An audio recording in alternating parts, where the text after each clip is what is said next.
Magandang gabi, pambungad sa ating newscast. Kinilala ng pinuno ng Philippine National Police ang isang tauhan ng Quezon City Police District na napatay matapos rumisponde sa robbery hold-up incident sa Barangay Commonwealth. Ayon sa ina ni Patrolman Harwin Courtney Bagay, iniwan ng kanyang anak ang pagiging guro para sundin ang pangarap na maging pulis. Ang balitang A to Z ni Kim Salinas. Napahagulgol na lang ang amang ito sa pagkamatay ng kanyang anak na si Patrolman Harwin Courtney Bagay. Napatay si Bagay matapos rumisponde sa isang robbery hold-up incident sa Barangay Commonwealth, Quezon City madaling araw ng June 30. Nakaharapan ng pulis ang mismong suspect na nagpanggap na bystander. Tinanong niya po itong suspect at tinuro siya sa isang direksyon at yun, pagkasabay ng pagturo niya sa ibang direksyon ay binaril niya na kaagad itong ating pulis. At dahil kahit na siya ay natamaan,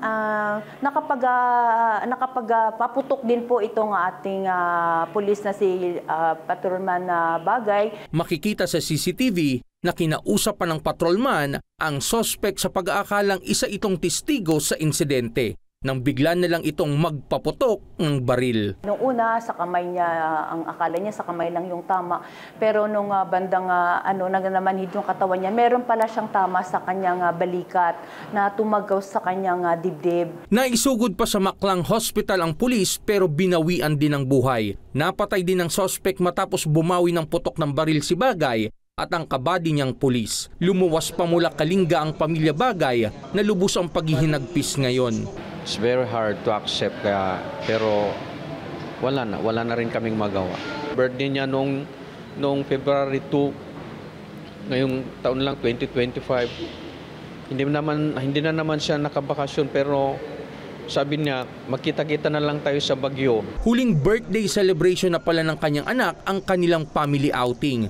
Ayon sa ina ni Patrolman Bagay, tutol siya sa pagpasok ng anak sa pulisya. Talagang ayaw kong pumasok siya. Pero sabi niya sa akin, alam mo naman Mina, dati na nung bata pa ako, yan na ang pangarap ko, sabi niya. Wala akong magawa kundi sundin siya.